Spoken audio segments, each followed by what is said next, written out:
අයිබෝවන් ඔබ සැමව මගේ Learn It to It YouTube නාලිකාවට සාදරයෙන් පිළිගන්නවා. මම සන්ධ්‍යා. මම අද කරන්න යන්නේ මේ කාපාට බ්ලවුස් එක. ඒක බ්ලවුස් එකක් කියන්නත් බෑ, මේ ටී-ෂර්ට් টොප් එකක් වගේ. ඔයගලන්ට පේනවා එකේ මේ neck line එක තියෙනවා. ඊට පස්සේ මේ neck එකට මෙහෙම pleats ටිකක් ඇවිල්ලා තියෙනවා. ඕපන් එක තියෙනවා. මේ බෑක් එකට මේ විදිහට ඕපන් එකක් දාලා ඒකට පයිපින් එකක් අල්ලලා බටන් එකට ලූප් එකක් දාලා මහලා තියෙන්නේ. පොඩි ෆ්‍රිල් එකකුත් තියෙනවා. එතකොට අපි ඉස්සලාම කරමු මේ බේසික් බ්ලොක් එක මම ට්‍රේස් කරගන්නවා. මම මෙයාගේ මේ half scale එකට තමයි කපන්නේ. but ඔයගලන්ට මම කියලා දෙන්නේ ඔයගලන් ලොකු size එකක් කරනවා නම් ඒ ගන්න මිමි තමයි මම ඔයාලට කියලා දෙන්න යන්නේ. හරි? එතකොට මුලින්ම කරන්නේ මම කරපළල අඟල් එකමාරක් මෙතන ලකුණු කරගන්නවා. එතකොට අඟල් එකමාරක් මෙතන ලකුණු කරගන්නවා. ඒ වගේමයි අඟල් එකමාරක් පල්ලෙහා මෙතනිනුත් ලකුණු කරනවා. ලකුණු කරලා අපි මේ විදිහට කර්ව් හැඩයක් ඇඳ ගන්නවා. කර්ව් හැඩය ඇඳිනකොට මෙතන මෙහෙම කෙලින් තියෙන්න ඕනේ. ඕකේ? ඔයා මේක මෙතන කෙලින් ගත්තේ නැත්නම් 90 ඩිග්‍රී එකට තියෙන්න ඕනේ මේ විදිහට. කෙලින් ගත්තේ නැත්නම් මෙතන වෙන්නේ මෙතන උලක් තමයි ඇති වෙන්නේ. හරි? ඊට පස්සේ අපි මෙතන ඉඳලා ආපහු අඟල් එකක් විතර මෙහාට කළා මෙතන ඉඳලා කර ගැඹුර අඟල් 4ක් ලකුණු කළා මේ විදිහට ඕපන් එක හදා ගන්නවා ලස්සනට. හරි. පස්සේ දැන් මෙයා තමයි ඔයාගේ කර. මං කරන වැඩේ ඉස්ලාම පිටිපස්සටත් කර හදාගෙන ඉන්නවා. කර හදන්න ඉස්සෙල්ලා අපි බ්ලවුස් එකේ ලෙන්ත් එක ලකුණු කරගන්නවා. මම ලකුණු කරනවා මෙතන ඉඳලා බ්ලවුස් එකේ අවශ්‍ය ප්‍රමාණය. මම එතකොට මෙතන 25ක් අරගෙන තියෙනවා. මම ඒක ඉස්සෙල්ලා කපා ගන්නවා. ඔයාලා පිටිපස්සට මූට්ටුවක් දානවා නම් හොඳයි කියනවා මෙතනදී මම. ඒ මොකද මෙතන නැත්තම් මෙහෙම ලොකුවට මේ පිටිපස්සේ මේ ලොකුවට මෙහෙම රැල්ලක් වගේ එන්න පුළුවන්. මෙතන චූට්ටක් විතර මෙහෙම ඇවිල්ලා ෂේප් කරලා කැපුවා නම් මෙයාලා හරි. එතකොට මෙතනත් මේ ඩාට් එක දැන් අපිට වැඩක් නෑ. අපි ඩාට්ස් දාන්න නැති එකක් නේ මේ ගන්නෙ. මම මේක කපලා තියෙන්නේ ටී-ෂර්ට් මැටීරියල් එකකින්. එතකොට මේ වේස්ට් එක අපි මේ උඩින් ඉඳලා පල්ලෙහාට ලකුණු කරනවා. ඔයාට අවශ්‍ය ප්‍රමාණය දිග ලකුණු කරලා මෙයාව මේ විදිහට චූට්ටක් විතර ෂේප් වෙන්න ওই විදිහට ඇඳ ගන්නවා. ඇඳලා වාටියත් මේ විදිහට ඇඳ ගන්නවා.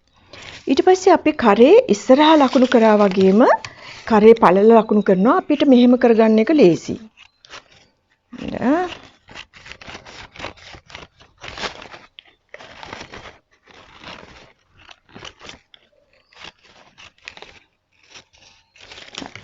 අපි මෙයාව මෙතනට තියනවා.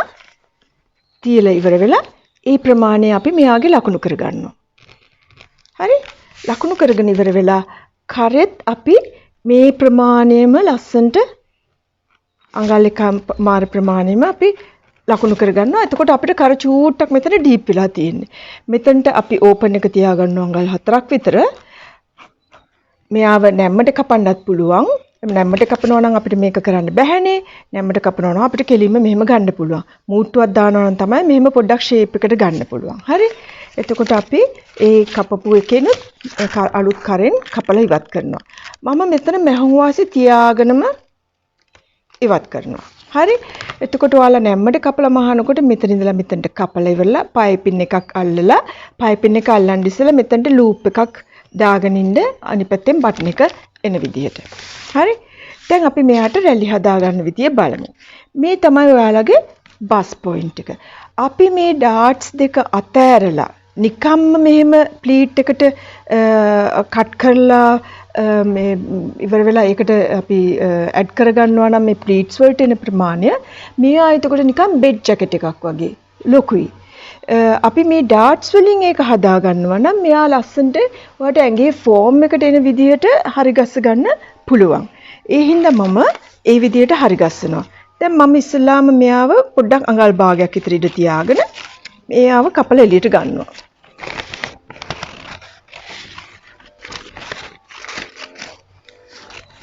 අරගෙන ඉවර වෙලා අපි මේ දැන් මෙතන ඕපන් එකනේ තියෙන්නේ. මෙතන ඉඳලා අඟලක් මෙහාට නැවත අඟලක් මෙහාට ලකුණු කරනවා. ලකුණු කරලා මෙයාලා වඳිනවා අපි ඩාට් පොයින්ට් එකට. හරි? මට මෙයාව මෙතනට අඳින්නත් පුළුවන්. මේ විදිහට. හරි? එතකොට මෙයාව මෙතනට අඳා කියන්නේ මම මෙයාව මේ විදිහට ඩාට් පොයින්ට් එකට යා කරගන්නවා. ඊට පස්සේ අපි මෙයාව මේ විදිහට ඉස්සලාම මෙයාට මැහුම් වාසි තියලා මෙහෙම කපා ගන්නවා. දැන් මම මෙයාව මේ විදිහට කපනවා. මෙයාවත් මේ විදිහට කපනවා. හරි? කපලා අපි මේ දෙන්නව වහනවා. මේ විදිහට වහනවා.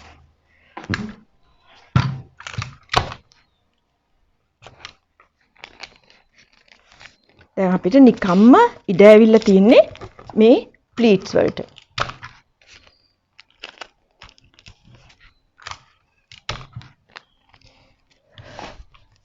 ඊට පස්සේ අපි කරන වැඩි මෙයාට දැන් මෙයාගේ දිගම මෙයාට දාගන්නත් ඕනේනේ. අපි ඊට පස්සේ තමයි මෙයාට මේ විදිහට පස්සේ මෙයා මේ ටික අලවල ඉවරනාට පස්සේ අපි මෙයාව දික් කරගන්නවා. ඉස්සලාම අපි මෙයාව අලවගෙන ඉන්නවා. මේ විදිහට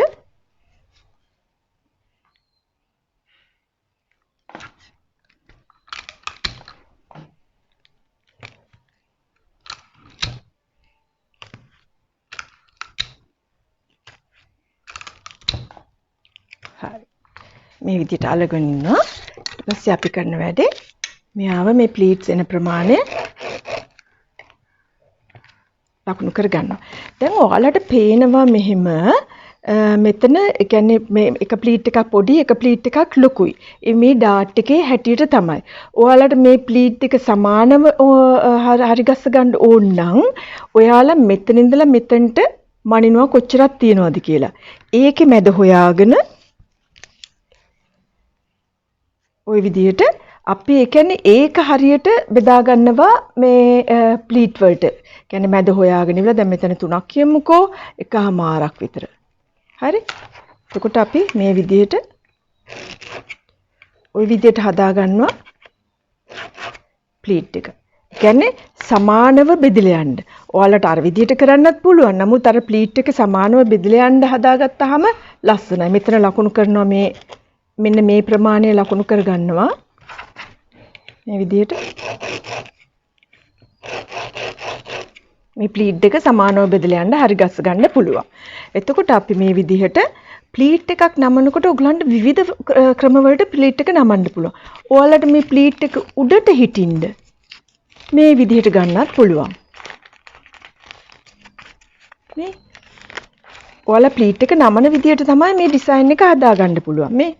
මේ විදිහට උඩට නමුවොත් අපි ඉස්සෙල්ලා ওই විදිහට උඩට නමලා ඉවරලා තමයි අපි මේ මැහුම් වාසි තියලා කපා ගන්න ඕනේ. හරි?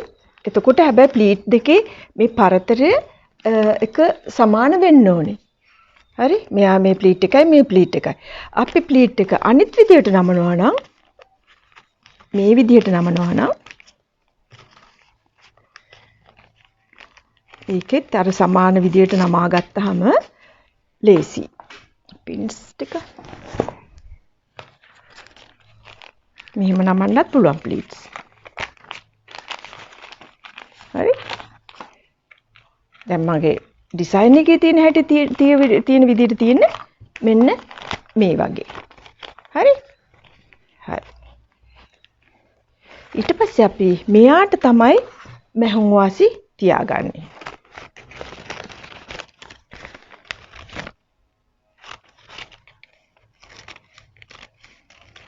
මේ විදිහට මැහුම් වාසි තියාගන්න. හරි. මෙයාව දිගහරින්න ඉස්සර වෙලා අපි මෙහෙම දෙයක් කරන්න ඕනේ. දැන් මෙයාව මෙතනින් කැපුවට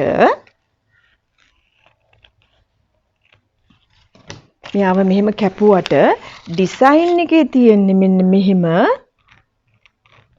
දැන් මේක නෙක් එකනේ.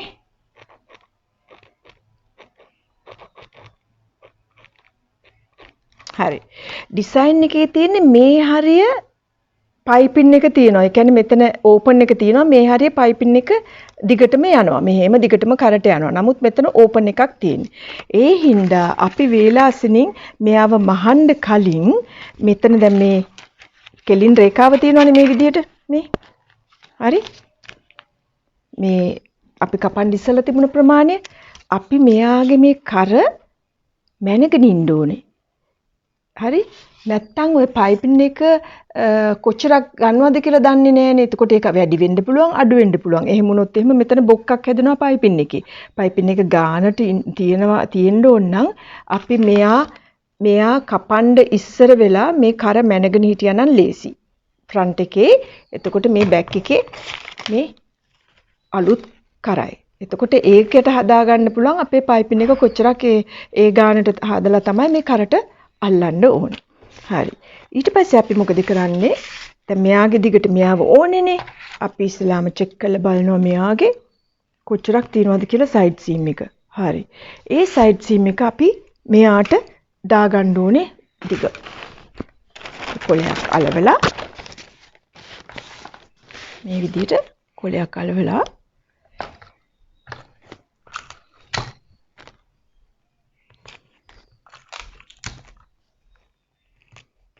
හරි.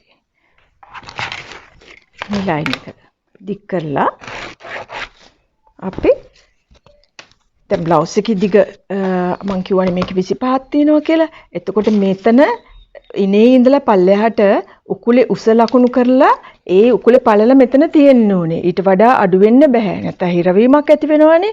ඒ හින්දා. එතකොට අපි හිතමු උකුලේ උස අඟල් 6යි කියලා ඒ ප්‍රමාණය ලකුණු කරලා උකුලේ පළල ලකුණු කරලා ඊට වඩා ටිකක් වැඩි ගන්න ඕනේ. උකුලේ පළල 40ක් තියෙනවා නම් 44ට බෙදුවම 10යි. එතකොට අපි අඩු ගන්න තව අඟල් 3 කාලක්වත් භාගයක් තිබුණොත් හොඳට බෙදෙන්න. මොකද ඇදෙන එකක් හින්දා ගොඩාක් ලොකු වෙන්න අවශ්‍යතාවයක් නැහැ. එතකොට අපි මෙයාව චෙක් කරලා මෙයාට දාගන්නවා. හරි? දාගන්නකොට මෙතන මෙච්චර ලොකු හැඩයක් කරන්න අවශ්‍ය නැහැ. අපි මෙහෙම පොඩි හැඩයක් කරලා තමයි මෙයාව මේ විදිහට ඇඳ ගන්න ඕනේ. ඇඳලා අපි මෙයාව මේ විදිහට දාගන්නවා. හරි?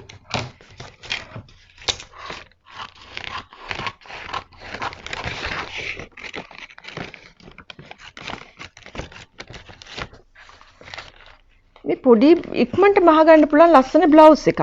මේක අත් නැතුව දාන්න පුළුවන්. ඔයාලට ඕක කැමති නම් අත් දෙකක් දාගන්න පුළුවන්. හරි? බලන්න මෙහෙම ගත්තාම මේ ලස්සනට මේ වොලියුම් එක හොඳ ලස්සනට එනවා. ඔයාලට මේව ටිකක් ලොකුවට ඕන නම් මේ මෙහෙන් තව චුට්ටක් පළල් කරලා ලොකුවට හදාගන්න පුළුවන්. දැන් අපි මෙහෙම චෙක් කරලා බලපුවම මේ දෙන්න එක ප්‍රමාණයට තියෙන්න ඕනේ. හරි? එක ප්‍රමාණයට තියෙන්න ඕනේ. ඔයාලට ඕන නම් මේව චුට්ටක් අඟල් භාගයක් විතර මෙහෙම හැඩ කරන්නත් පුළුවන්. හරි? ඒ හැඩ කරපු ප්‍රමාණය මෙතනට දාගන්න ඕනේ. හරි? හරි. දැන් ඔයාලා දැක්ක එයාගේ මේ අතට පොඩි ෆ්‍රිල් එකක් තියෙනවා. මෙහෙම පොඩි ෆ්‍රිල් එකක් තිබුණා. ඊට පස්සේ ඔයගොල්ලෝ බලනවා මෙයාව මෙහෙම තියලා ඒ ෆ්‍රිල් එක අතේ කොයි හරියට වගේ දෙන්න ඕනේ. මේ හරියටද මේ ඉවර වෙන තැනටමද කොහෙට දෙන්න ඕනේ කියලා බලලා අපි කරන වැඩේ මෙහෙම මේක මැනලා බලනවා කොච්චරක් තියෙනවද කියලා. හරි. මේ ප්‍රමාණය වෙනලා එතකොට 12ක් කියමුකෝ. මම කරන වැඩේ 12කට මේ විදිහට රේඛාවක් ඇඳ ගන්නවා ඉස්සර වෙලා. 12කට ප්‍රමාණයට රේඛාවක් ඇඳ ගන්නවා. හරි? ඒකේ මැදත් හොයා ගන්නවා. හරි. හොයලා මම මෙයාව කපා ගන්නවා.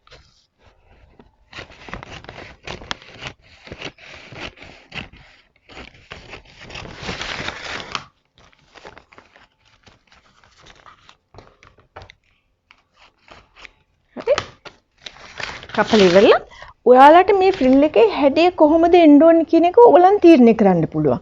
මේ විදිහට ලස්සනට කොච්චර පළලෙන්න ඕනද කියලා ඒක තීරණය කරන්නේත් ඔයාලා. හරි? අඟල් 2ක්ද, අඟල් 3ක්ද, 5ක්ද ඒක තීරණය කරන්නේ ඕගොල්ලෝ. දැන් මේ පැත්ත තමයි අතට ඇල්ලෙන පැත්ත. මේ පැත්ත ෆ්‍රිල් එකේ පළල. එතකොට මම අරන් තියනවා හරියටම බැලුවොත් එහෙම කියන්නේ මම මෙතනින් 3ක් කියන්නේ මම මේ භාගේ මෙයාගේ සයිස් එකට කපන්නේ. එතකොට මම අරකින් භාගයක් මෙයාට කැපෙන්නේ. ඔයාලා ගන්නවා නම් අඟල් 6කට 5කට ඔයාලට කැමති ගාන. අඟල් 2ට 3ට කැමති ගාන. ඊට පස්සේ මම ඒකත් කපා ගන්නවා. මේ විදිහට.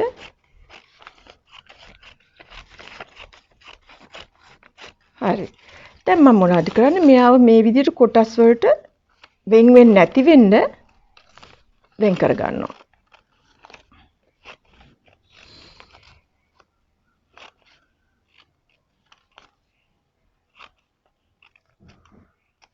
ඔයාලා සමාන කොටස් වලට වෙන් කරගන්න මේ වගේ හරි. වෙන් කළා ඔයාලට ෆ්‍රිල් එක කොහොමද ඕනි? සමහර අය ඉන්නවා ගොඩාක් ෆ්‍රිල් එක කියන්නේ ගොඩාක් මේ රැලි වෙන්න එහෙම කැමති නැති අය. ලයිට් එකට නිකන් මේ පොඩ්ඩක් ෆ්ලෙයා වෙලා යන අය. ඒක ඔයාලගේ කැමැත්ත අනුව මෙයාව අඩු වැඩි කරගන්න පුළුවන් මෙහෙම. මේ ඔයාලට ගොඩාක් කියන්නේ ෆ්ලෙයා එක ගොඩාක් ඕන නම් මෙයාව සම්පූර්ණයෙන්ම වටයක් ඇටියට ගන්නත් පුළුවන්. හරි? මේ විදිහට. මේවා කරනකොට එක සමාන කොටස් වලට යන්න මේවා කරන්න. එතකොට එක ගානටම තැන් තැන් වලින් ඒ ලස්සනට රැලි ටික එනවා. මේ විදිහට ඉස්සලා හදා ගන්නවා. හරි?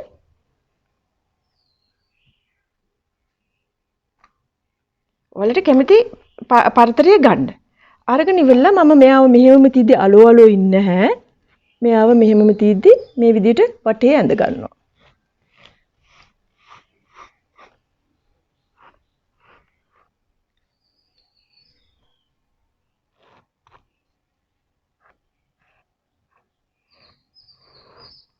හරි. මේ විදිහට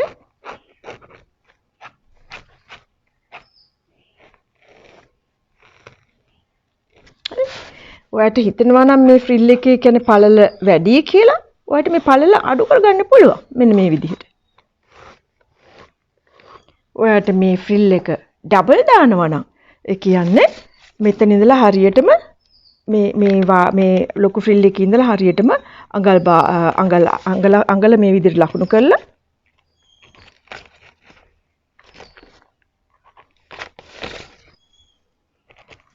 විලාසිතා මවන්න පුළුවන්. ඔයාලට කැමති දේවල් ඒ කියන්නේ අයිඩියාස් එන්න ඕනේ මේ ඩිසයින්ස් හදනකොට නේ.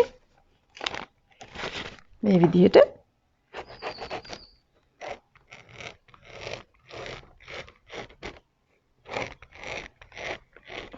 එතකොට පළවෙනි ෆ්‍රිල් එක මෙයා. හරි?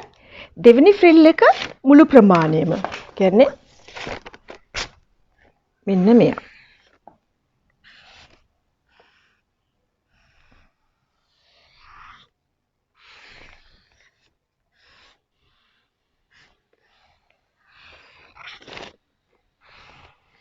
හරි?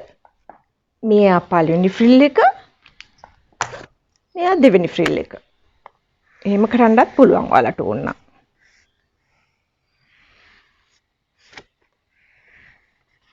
හරි? නැත්නම් එක ෆ්‍රිල් එකක් දාගන්නත් පුළුවන්. ඊට පස්සේ අපි ඒක කපලා ගන්නවා.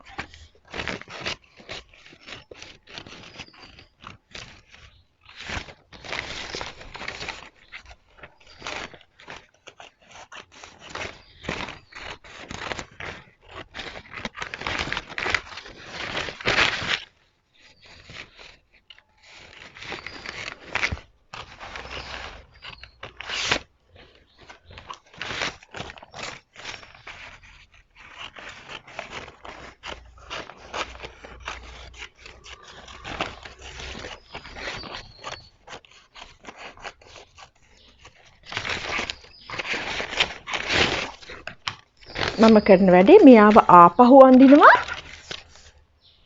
හරි? මෙයාව මම ආපහු අඳිනවා.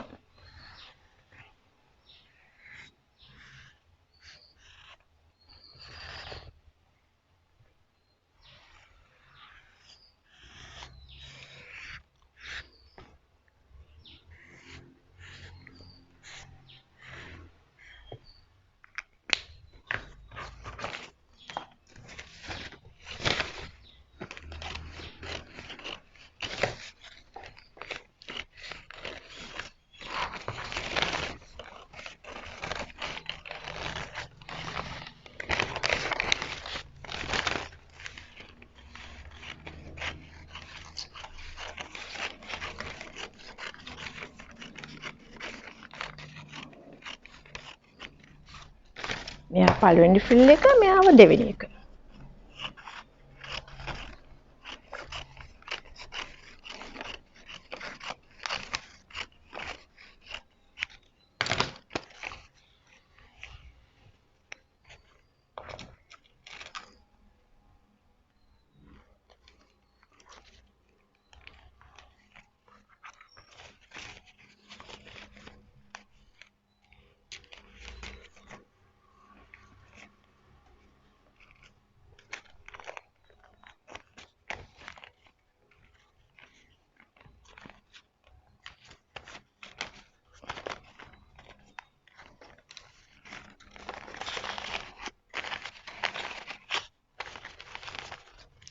මේ විදිහට මම බලන්න අතට අල්ලනකොට මේ වගේ ලස්සන ෆ්‍රිල් එකක් එනවා.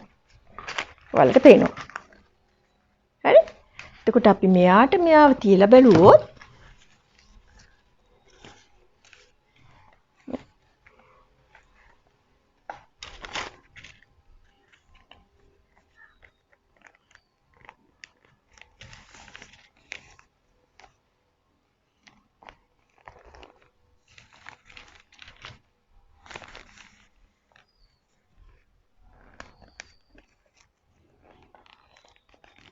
හරි අපි මෙයාව මෙහෙම දාලා බැලුවොත් හරි මේ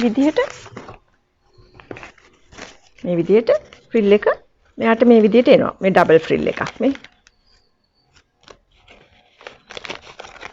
හරි එතකොට මේක ලස්සන බ්ලවුස් එකක් ඉතින් මං හිතනවා ඔයගලන්ට යම් කිසි දෙයක් මේ පාඩමෙන් ඉගෙන ගන්න පුළුවන් වුණා ඇති කියලා ඊළඟ පාර හම්බෙන තුරු ඔබ සැමට බුදු සරණයි ජේසුස් පිටේ මම සන්ධ්‍යා නැනි ට්වීට්